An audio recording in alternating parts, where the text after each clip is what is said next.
primordial, que é o estudo da palavra de Deus. Aqui nós estudamos e aprendemos a esperar e a viver por fé. E hoje nós vamos falar sobre fé, sonho e equilíbrio.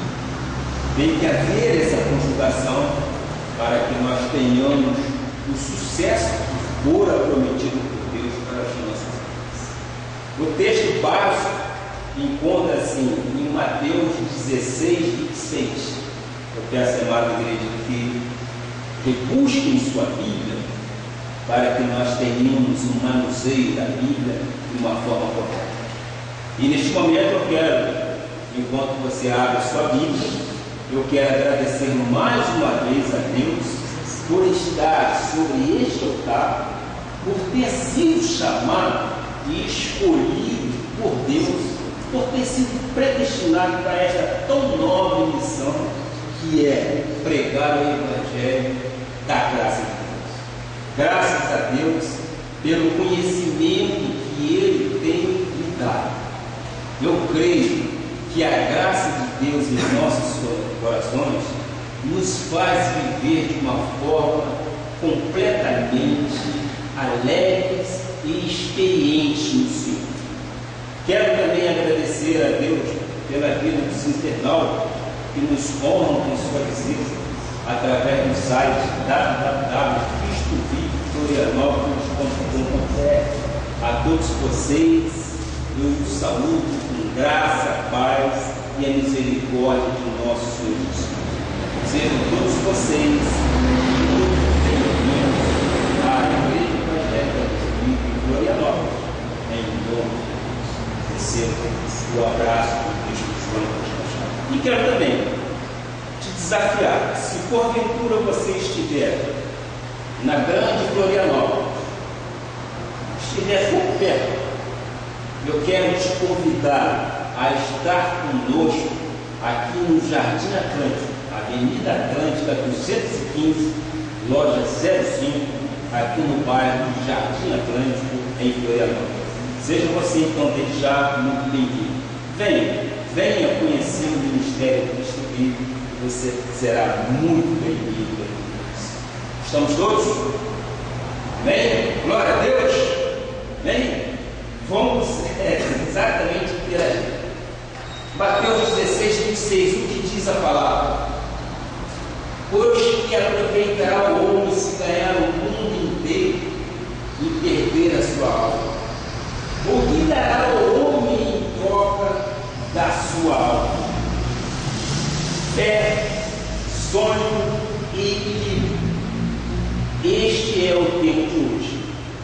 Deus não quer o seu povo com uma vida desequilibrada. Deus quer que você tenha equilíbrio, harmonia em todas as áreas de sua vida. Que esta palavra abençoe os vossos corações. Oremos ao nosso Senhor. Pai amado e Pai bendito, soberano Deus e Senhor de nossa vida, nós não nos cansamos de dizer que Tu és o soberano, Tu és o nosso pastor, nada, absolutamente nada nos faltará. Estamos, Pai, aqui nesta noite de domingo, Pai, reunidos em Teu nome, Pai, para oferecer o nosso coração, o nosso corpo como sacrifício vivo de adoração, Senhor. Ó, Pai, Tu és o grande pastor. Nós cremos naquilo que Tu queres dizer à Tua igreja.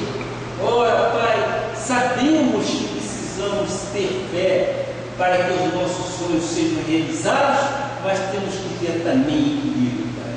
Ó, meu Pai, eu neste momento eu levo o meu pensamento cativo à Tua obediência, para te pedir que faças fluir através de meus lábios e minhas cordas vocais sadias sabedoria vindo diretamente do trono, para que eu traga assim a Tua imagem e a Tua semelhança ao Teu corpo, Pai. Que haja entendimento, que haja compreensão e que nós saiamos daqui vitoriosos em tudo, Pai, porque o Senhor é o grande realizador de todos os nossos sonhos, Pai. Podemos sim esperar em Ti que as promessas de Deus aconteçam em nossas vidas, Pai. Ó, Pai, Tu nos deixa de uma forma tranquila, Tu nos deixa de uma forma em esperança, porque Tu és o pastor que cuida das suas ovelhas. Por isso, nós te colocamos neste momento e te peço sabedoria para que eu possa trazer um entendimento que Tu queres a Tua igreja. Aquieta o nosso coração, mas concentramos na Tua palavra, que é uma palavra viva, que é uma palavra eficaz, e nós cremos que ela não voltará vazia. Assim nós cremos, assim nós desejamos, Pai, que o povo desta igreja cresça em conhecimento, cresça na graça, na sã doutrina da palavra do Senhor. Em nome de Jesus, e todo o povo de Deus diga amém, amém e amém. Glória a Deus. Meus amados, minha família espiritual, povo de Deus, abençoados, nós somos mais do que vencedores em Cristo Jesus. Nós somos raça eleita, nós somos sacerdócio real, nós somos nação santa, aqueles que têm um coração de campeão, mente de vencedor e um espírito de conquistador. Nós somos amados de nosso Jesus.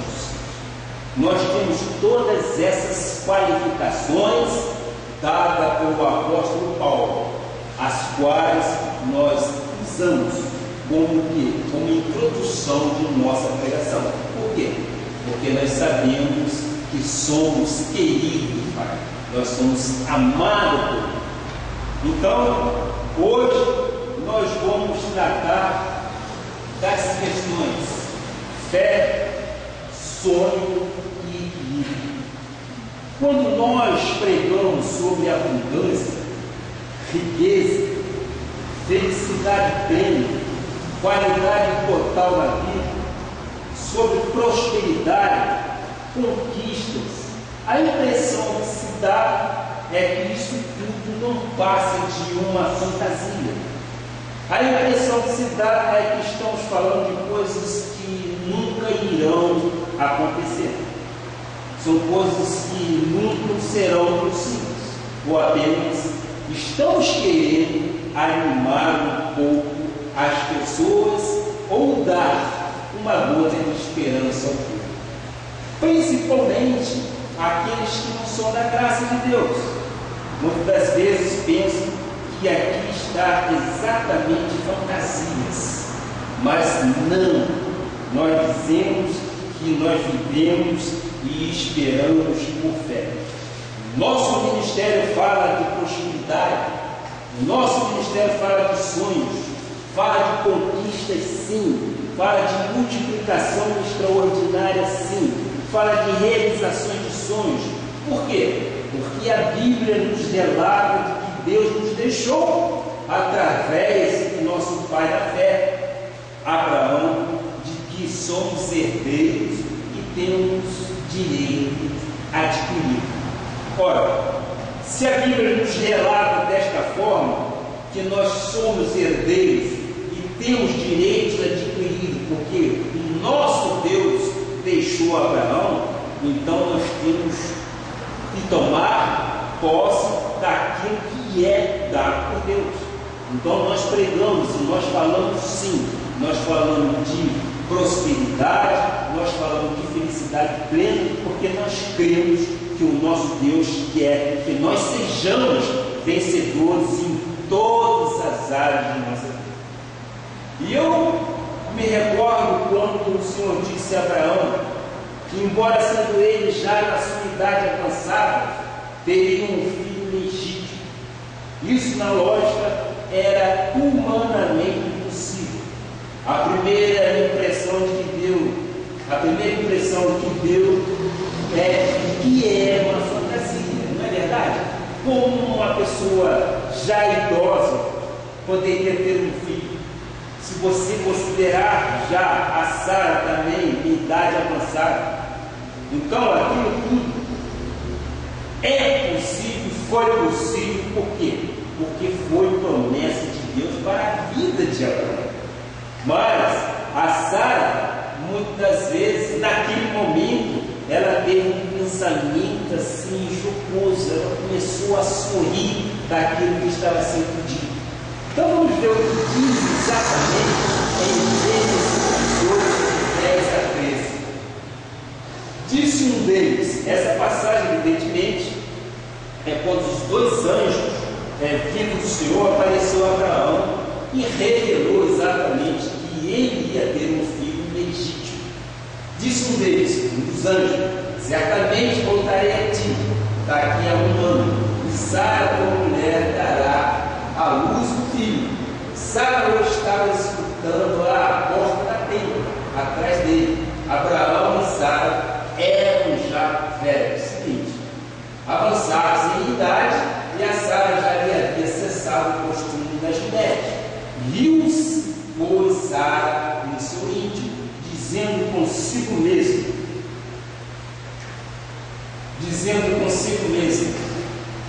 depois de velha, e velho também o meu Senhor, terei ainda prazer? Ela duvidou, ou ela quis brincar com as palavras que o anjo disse. Disse o Senhor a Abraão: por que se riu Sara, dizendo: será verdade que darei ainda luz, sendo velho? Pois bem, veja esta situação que se passou com Sara e Abraão, representa exatamente esses momentos que estamos estudando: sonhos, prosperidade, qualidade total, felicidade plena, riquezas. Há pessoas que no seu íntimo riem e dizem: isso é uma fantasia, isso não é para mim, isso não vai acontecer comigo, isto é uma gota de esperança que estão me dando. Isto que fora dito pelo anjo sucedeu, mas o Senhor reforçou a promessa que disse no versículo seguinte, versículo 14, o que disse ele: acaso para o Senhor há coisa demasiadamente difícil? Daqui a um ano, neste mesmo tempo, voltarei a ti e Sara terá um filho. Promessas de Deus para as nossas vidas. E nós temos que acreditar nas promessas de Deus para as nossas vidas. Amém? Amém? Então, nós temos que acreditar nas promessas de Deus para as nossas vidas. E assim aconteceu. Mas, se você continuar pensando que isto é só fantasia, se no seu interior você não estiver acreditando em tudo isto que nós pregamos, eu posso dizer a você: esqueça o sucesso. Ele não vai chegar, e viva uma vida comum, viva uma vida rotineira, acordando, comendo, ou então viva se lamentando que você não foi ou poderia ter sido. Agora, o que nós estamos ensinando são as promessas de Deus para as nossas vidas, e isto é bíblico. Então, tudo isto que foi dito a Abraão e Sara aconteceu. Aí eu te pergunto: por que não poderá acontecer conosco exatamente aquilo que nós pregamos? Nós temos que acreditar. Então, humanamente olhando à nossa volta, olhando a realidade, alguns no seu íntimo acham isso uma fantasia e às vezes até riem, né? Mas se Sara continuasse achando aquilo que era uma besteira, a promessa não iria se concretizar, não é verdade? Se ela achasse que aquilo era uma bobagem, a promessa não ia se concretizar. Ela riu no seu íntimo, ela duvidou, mas ela continuou duvidando? Não, ela acreditou que tudo aquilo que o anjo estava dizendo ia acontecer e como aconteceu. Então, você não pode duvidar, você não pode aceitar um tipo de pensamento de eu acho que vai acontecer e às vezes acho que não vai acontecer. Não, você não pode pensar de uma forma de vida.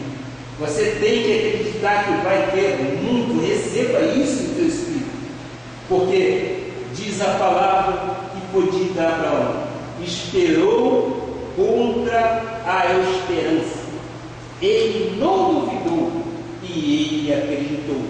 E nós pregamos sobre isso exatamente no ano passado. Crer, nós temos que crer, porque se nós não cremos, estamos invalidando tudo aquilo que Deus nos prometeu em sua Escritura. Não é verdade? Pois aquele que fez a promessa é fiel. E assim aconteceu, embora as condições deles fossem contrárias às condições humanas. Eles acreditaram, esperaram contra a esperança no Deus que vivifica os mortos e que chama a existência coisas que não existem. São promessas de Deus para as nossas vidas. Nós temos que crer. Ele está falando exatamente isso. Nós temos que crer naquilo que está na Bíblia. É absolutamente possível, sim. Você pode, então, conquistar tudo que você quiser. Você pode, sim, pode ter a ousadia de sonhar grande. Creia, você é um vencedor. Creia nas promessas, na visão da profecia que nos fora dada em 2000, na passagem de ano de 2012. A profecia dizia: 2013 não é um ano para ser temido. 2013 é um ano de grandes vitórias. Nós cremos que grandes vitórias hão de acontecer em nossas vidas ao longo deste ano. Por quê? Porque é promessa de Deus. Se nós duvidarmos, nada nos acontecerá. Se nós não tivermos certeza de que o nosso Deus é fiel, que Ele pode todas as coisas e nós podemos todas as coisas nele, então vamos esperar grandes vitórias em nossas vidas. Vamos esperar que aquilo que nós sonhamos seja realizado em nossas vidas.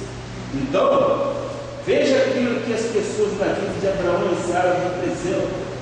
Este assunto, prosperidade, riqueza, sonhos, este assunto nós temos que acreditar, nós temos que viver, nós temos que conquistar.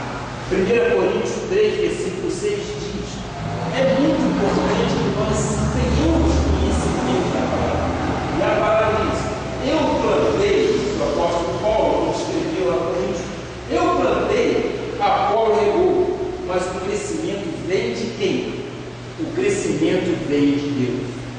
Eu não tenho que cruzar os braços, eu tenho que plantar, eu tenho que regar. Ou seja, Deus quer que nós nos movimentemos pela terra. Deus quer que você alcance o objetivo e busque outros ainda maiores. Deus quer que você avance e supere cada etapa que lhe é colocada.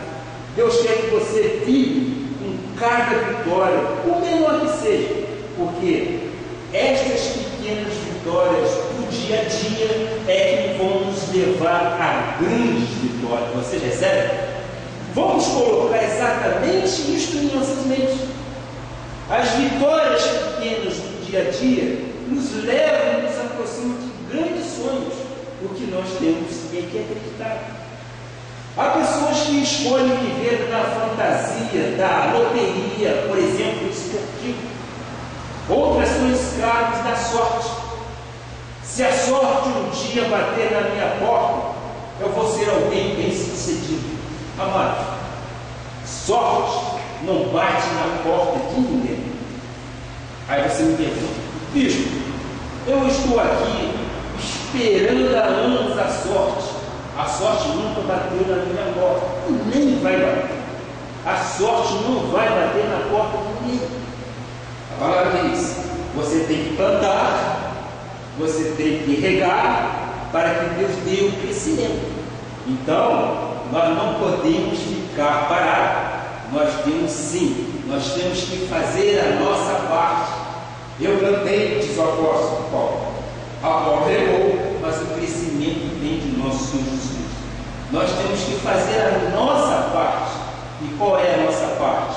Aos jovens nós dizemos: é estudar para ter possibilidade de concorrer e alcançar patamares altos. É isso que nós temos que fazer, porque a outra parte Deus está fazendo, que é dando o crescimento que nós precisamos. Então, alguns escolhem viver escravos da sorte, outros se conformam com a realidade. O Senhor disse: Sara, ouça, Sara, não há coisa demasiadamente difícil para Deus. Ou seja, o Senhor está dizendo para Sara não se conformar com a realidade. A realidade dos fatos é evidente que nós entendemos que não poderia acontecer. Mas a promessa foi de Deus, não é promessa humana. Quando há promessa de Deus, nós temos que acreditar. Então eu conclamo: tenha coragem de acreditar. Não duvide da palavra de Deus. E eu vou além, meu amado. Algumas pessoas se conformam com a realidade e não têm a coragem de inventar o seu futuro. Como eu invento o meu futuro? Eu entendo que eu invento, você inventa o seu futuro, é sonhando, é aspirando coisas grandes em sua vida. O nosso ministério é sim um ministério motivador. O nosso ministério é um ministério que encoraja pessoas saírem da inércia, não ficarem esperando que as coisas aconteçam. O nosso ministério mostra que temos que plantar, que nós temos que regar, para que Deus dê o crescimento que nós precisamos. Então, a pessoa que é escrava da sorte, que vive na fantasia de ganhar na loteria, ela, na realidade, nunca vai realizar, porque ela não está plantando o seu futuro. Ela está exatamente fazendo o contrário. Ela está gastando naquilo que não terá retorno. Por quê? Porque você esperar na sorte, eu digo, impureza tal, a sorte não vai bater nunca em sua porta. E se fosse assim, poxa vida, nada que estudamos aqui teria valor. Então, isso nós podemos fechar de que forma? Sonhos envolvem o quê? Desejos no coração que nós temos. Desejo forte. Sonhos envolvem um desejo forte que arde em teu coração, que arde em meu coração. Nós temos que ter desejo, nós temos que ter aspirações para que possamos encontrar o quê? Encontrar lutas e possamos vencer essas lutas. A própria palavra diz: não tereis aflições, mas tem bom ânimo, eu venci o mundo. Então, sonhos envolvem um forte desejo, envolve a realização pessoal, que é exatamente o que? Você diz: eu quero me realizar como pessoa. Quem não quer se realizar como pessoa? Então, esta é a realização pessoal. Os nossos objetivos, nós temos que lutar para conseguir e conquistar. Os sonhos também envolvem muita disciplina, determinação e dedicação. Você não vê um atleta ser campeão se ele não tiver disciplina no seu corpo, se ele não tiver disciplina no seu modo de alimentar, se ele não tiver disciplina nos seus treinamentos. Então, o sonho envolve algumas regras, e essas regras nós temos que seguir, porque se nós não seguirmos das regras, nós não seremos nunca campeões. O sonho também envolve desafios, desafios que nós temos que encará-los. Nós não podemos simplesmente dizer, não, isso daí eu não posso fazer. O que nós temos que fazer exatamente é o quê? É encarar o desafio. E esses desafios também nos colocam em forma de arriscar desafio. Quem é que não tem um certo temor de arriscar naquilo que desconhece? Mas arrisca porque é um sonho. O seu sonho só é de Deus quando ele se realiza. E nós buscamos o quê? Nós buscamos exatamente as realizações dos nossos sonhos. Mas muitas das vezes entra aquela questão do medo, que é natural. Mas nós temos que entender que Paulo, conforme diz a palavra, planta a Paulo rega do crescimento dentro do nosso Senhor Jesus Cristo. Eu vou te dar um exemplo exatamente de uma vida de um grande sonhador, que provavelmente você já conhece, José. Vocês conhecem a história de José. José do Egito, inclusive parece que está passando uma série aí na televisão, muito importante. José, um tal sonhador, ele era assim chamado pelos seus irmãos, de uma forma irônica, ele era assim chamado. Os irmãos que não tinham a capacidade de pensar grande, de acreditar em grandes vitórias, de acreditar em seus sonhos, e diz a palavra em Gênesis 37, 18. Diz a palavra: tirou os vivos e antes que chegasse, conspiraram contra ele para o matar. E eu digo, a inveja era muito grande. E José era um grande sonhador, por quê? Porque ele aspirava aquilo que Deus colocou em seu coração. Mas os seus irmãos não entendiam desta forma. Os seus irmãos o invejaram.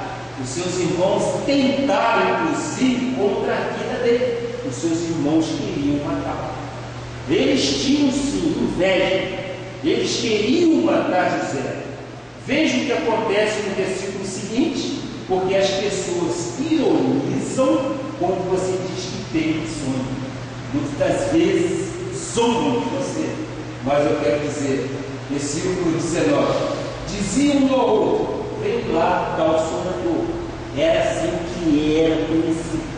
As pessoas ironizam, acham que você está vivendo na fantasia, acham que você está vivendo na utopia, que você até está delirando, que você perdeu o sentido, perdeu a cabeça.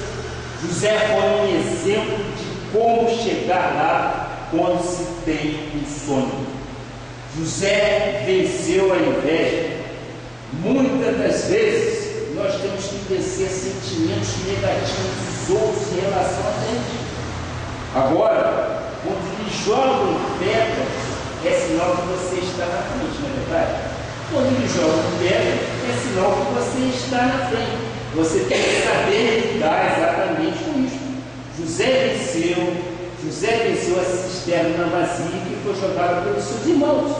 E diziam, lá vem o tal sonhador. O que é cisterna vazia?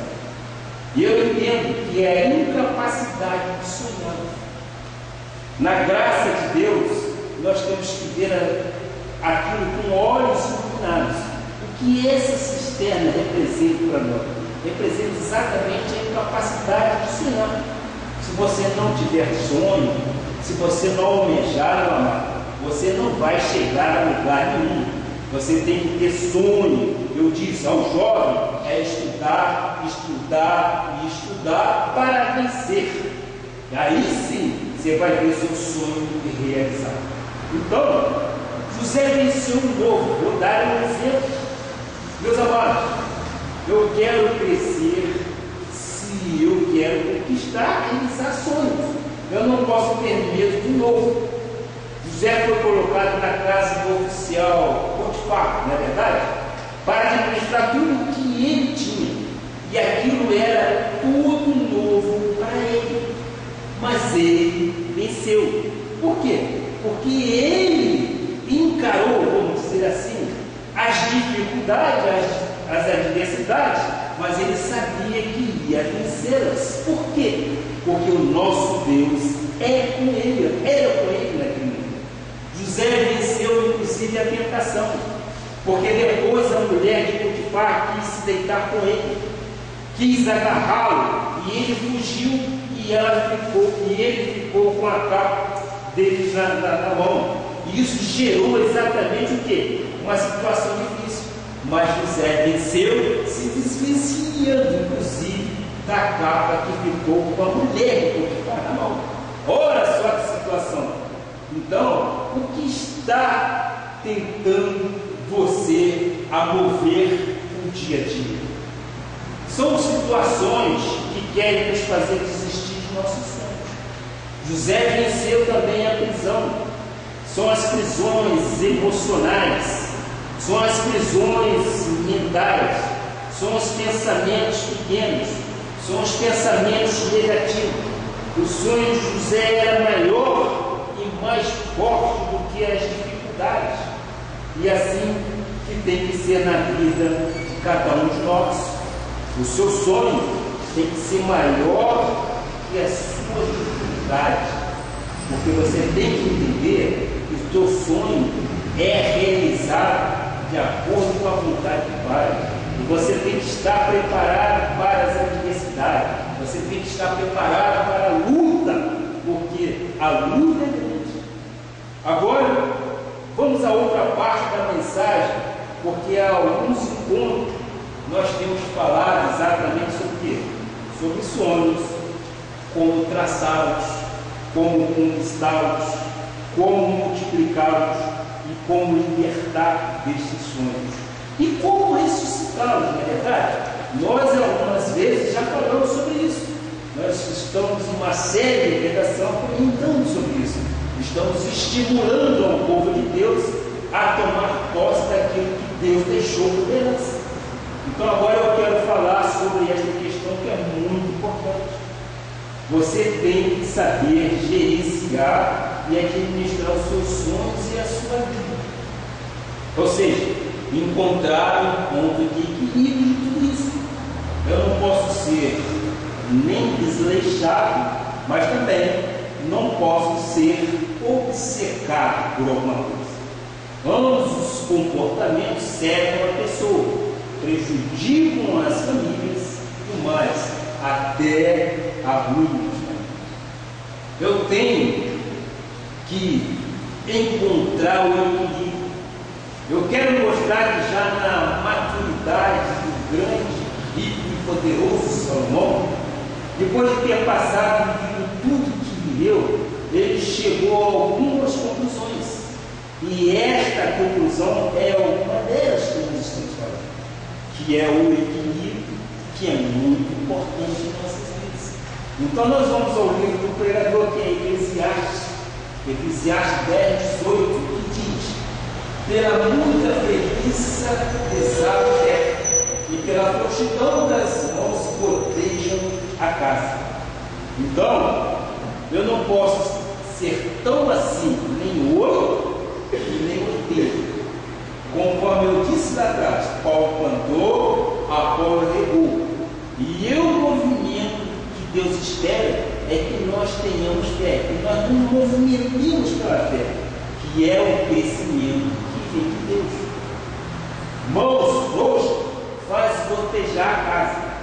Agora, eu vou lhes mostrar o exagero, a obsessão. Também no livro de Eclesiastes, versículo 2, 18 a 20, por favor. Também aborreci todo o meu trabalho, porque me afatiguei debaixo do sol, visto que o seu ganho eu havia de deixar a quem viesse depois de mim. Seguinte. E quem pôde dizer se será sábio ou estúpido é ignorante? Contudo, ele terá domínio sobre todo o ganho das minhas fadigas e sabedoria debaixo do sol. Também isto é vaidade. Então, me empenhei porque o coração se desesperasse de todo o trabalho com que me afatiguei debaixo do sol. Aqui fala exatamente sobre estes exagero, obsessão, de gotejar, mas também do exagero, da obsessão. Agora, vem Salomão falando do equilíbrio. Eclesiastes 3, versículo 1. Tudo tem o seu tempo determinado, e há tempo para todo o propósito debaixo do céu. Aí, ele vem exemplificando no versículo 2, por favor, versículo 2: há tempo de nascer e tempo de morrer, tempo de plantar e tempo de arrancar o que se plantou. Aqui está uma vida em equilíbrio. É aquele que sabe gerenciar, administrar muito bem o tempo, os seus sonhos e a sua vida. Saber dividir, aproveitar o tempo, a vida, os sonhos, saber convergir o que está divergindo cada vez, isto é absolutamente fantástico. Por quê? Porque muitos não sabem agir, muitos não concentram as suas energias numa esfera exclusiva, e quase sempre é na esfera profissional. E eu quero aqui abrir um parênteses. Eu conheci um empresário que teve o seu casamento desfeito pelo excesso de trabalho. Ele não tinha tempo para a esposa, ele não tinha tempo para os filhos. Por quê? Porque ele não soube equilibrar a vida profissional dele com a vida familiar. São as eternas jornadas de trabalho, são as reuniões que nunca acabam, são os trabalhos que têm que se entregar, são os projetos que viram à noite, são os estresses da vida. E a pessoa dedica muita energia a uma esfera exclusiva e deixa muitas vezes o resto por conta do acaso, e isto é um perigo.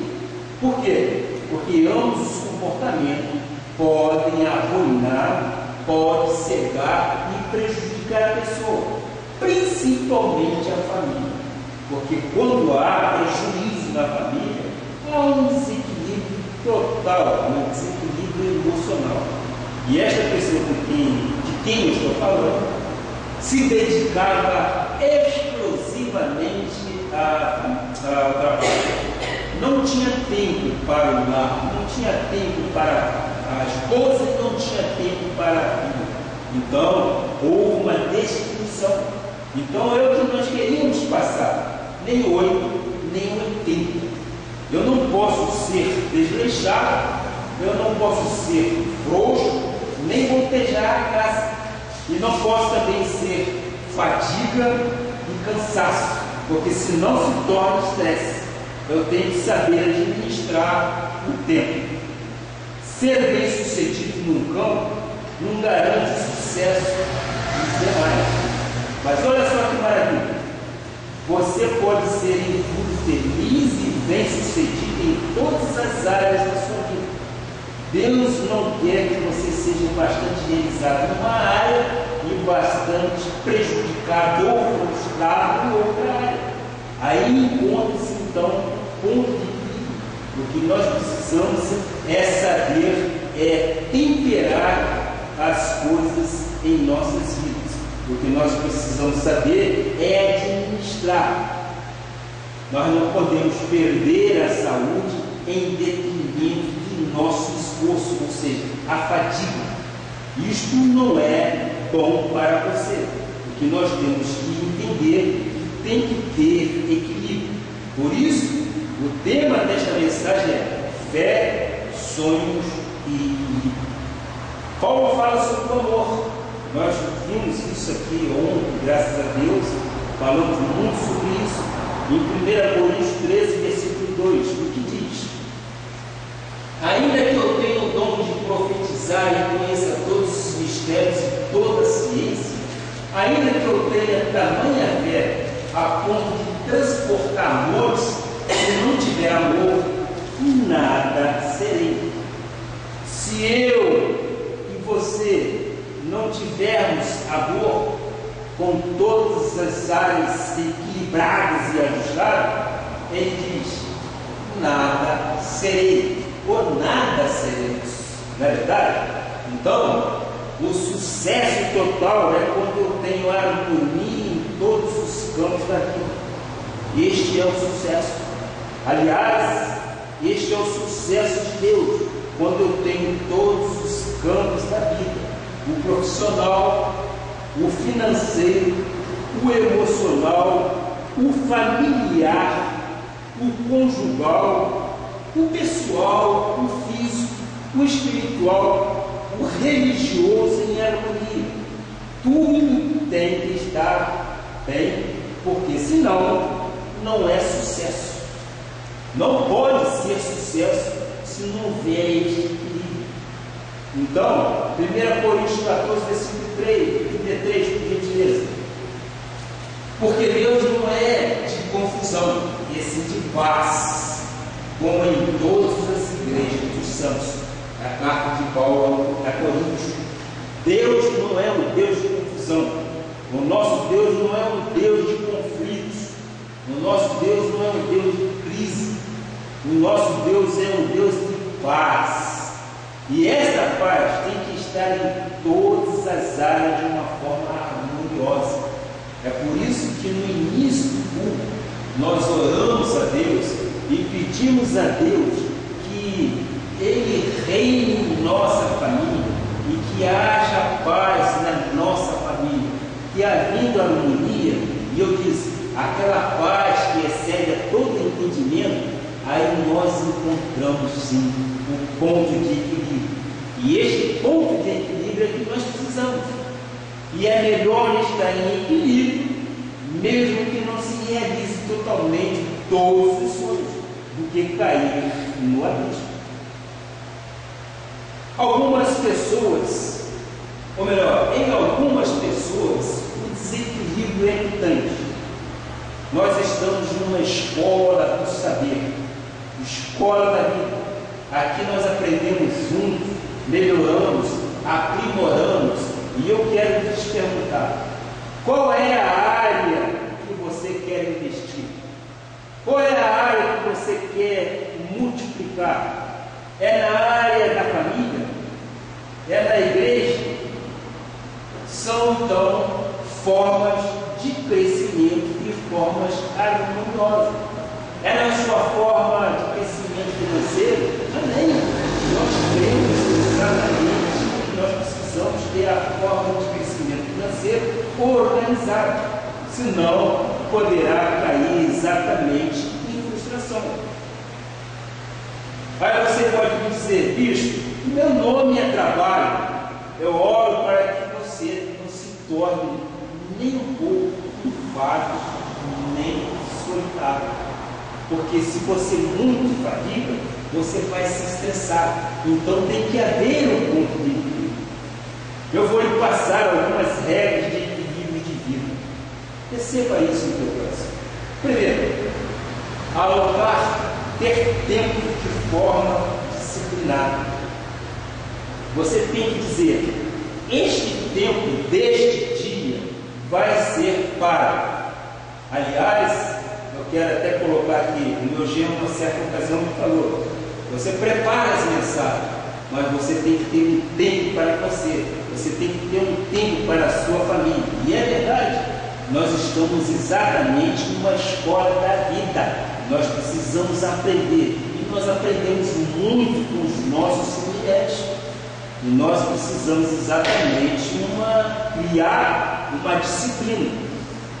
Aí você vai definir exatamente qual é o campo que você quer disciplinar, qual é o campo que você quer traçar.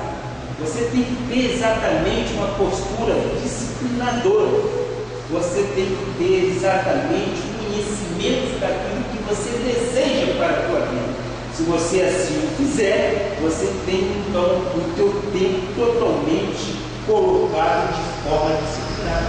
Então o primeiro ponto é alocar tempo de forma disciplinada, ou seja, ter tempo inclusive para você. Segundo ponto, tenha coragem de dizer não. É verdade. Por que a gente quer dizer sempre sim? Por que a gente quer dizer sim para todas as coisas? Às vezes não dá. Fazer tudo ao mesmo tempo acaba não fazendo nada direito. Você tem que estabelecer prioridades e investir sua energia nas suas prioridades. Se você tiver que dizer não, diga não.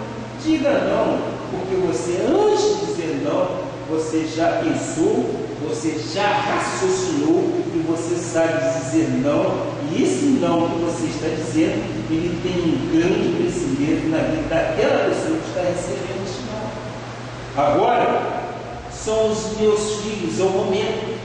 Agora é o momento da minha esposa. Você tem que aprender esta palavra que às vezes é mágica. Ou seja, você alocando tempo, você tem que disciplinar o seu comportamento. Muitas vezes você tem que dizer não. E muitas vezes você tem que dizer, agora é o tempo meu e da minha esposa. Eu não posso fazer isso. Agora é o tempo para com o meu filho. Eu tenho que fazer isso. Eu não posso fazer aquilo. Então, isso tudo o que é? Disciplina. E isto é conduta para que nós possamos sim crescer, para que nós possamos ter nossos sonhos realizados. Filipenses 3,13 diz: irmãos, quanto a mim, não julgo havê-los ocultado, mas uma coisa faço, esquecendo-me das coisas que para trás ficam e avançando para as que diante de mim estão. Eu e você temos que avançar para as prioridades, esquecendo das coisas que para trás ficaram. Procure fazer isso na sua vida. Tenha coragem de dizer não para muitas coisas. Terceiro, saia da rotina. Isto é um ponto importante e nós temos que fazer exatamente isso. Muitas das vezes nós temos que deixar o dia a dia aquilo que nós sempre fazemos. Nós temos que sair dessa rotina e procurar uma outra coisa. A rotina, o que é? É uma ilusão que criamos para impedir a realidade dos sonhos. Isso se chama o quê? Rotina. Isto é em todas as áreas. No casamento, no dia a dia. Portanto, saia da rotina e encontre um equilíbrio de vida. O trabalho excessivo de seu causa estresse. Então, você tem que ter um momento para você sair daquela rotina de trabalho e procurar o quê? Procurar passear com a sua esposa, com os seus filhos, procurar um momento descontraído para fugir daquela rotina do dia a dia. A vida do casal, muitas das vezes você tem que procurar um momento a sós com a sua esposa, com o seu marido, para que você possa sim sair daquela rotina. Porque o dia a dia da casa também causa a rotina. E nós precisamos exatamente desses escapes, para que possamos então ter um equilíbrio na vida. O outro ponto é eleger um apoiador. Cada um de nós, cada pessoa que sonha, tem que ter em mente um paraquedas, um advogado, um amigo que troque ideia contigo, que te estimule, que faça assim, que faça assado. É o amigo que vai ser o apoiador. E eu tenho isso em casa, louvo a Deus pela vida da minha esposa, que ela sempre foi uma grande apoiadora de tudo aquilo que a gente faz. Ela sempre foi uma espetacular esposa, ela sempre foi uma espetacular mãe, e ela sempre foi uma espetacular avó. Graças a Deus pela vida dela. Então, nela eu encontro o apoio que eu preciso para a luta. A luta nós temos, a adversidade nós temos, mas nós temos que encontrar no nosso cônjuge o que? O apoio total. Esse apoio fortalece, nos dá exatamente uma resistência tamanha que nós levantamos e vamos de encontro às adversidades. E o quinto ponto é escolher uma imagem que simbolize o seu sonho. Que imagem é essa? Você tem que ter uma imagem daquilo que você quer conquistar. Não é uma imagem que eu digo de gesso, não é nada disso. Estou dizendo exatamente coisa de sentimento. Você tem que ter uma imagem daquilo que você quer conquistar. O que você quer? E eu volto mais uma vez na história de José. José ficou com esta imagem gravada em sua mente. Gênesis 37, versículos 5 e 7. É a imagem que nós temos que ter. Nós temos que criar uma imagem para nós buscarmos exatamente o que? A vitória. Teve José um sonho e o relatou a seus irmãos. Por isso, o odiaram ainda mais. Pois lhes disse: rogo-vos, ouve este sonho que tive. Atávamos peixes no campo. Aí começa ele a contar a história exatamente do sonho que ele teve, dizendo: atávamos peixes, ou seja, juntávamos peixes no